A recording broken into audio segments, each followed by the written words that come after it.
Most of this is going to be similar to the other languages that you know. With Java, there's absolutely no difference when we talk about declaring variables. There's none. But with Python, for you users, you got to remember to make sure you put your data type first and then your variable name. So you have to tell me int, short, whatever. You need to tell me that first before you can give me your variable name.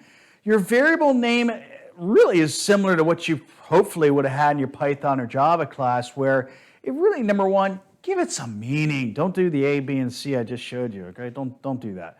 Give it some type of meaning. It can be camel case, meaning that you have get value, the A in the middle kind of makes it a hump there. So use that, but they are very case sensitive, which, by the way, for a dyslexic person like I am, you have to be very careful. I misspelled, but I was misspelling consistently, so I didn't have any problems show up. So yeah, but anyway, you can have that too.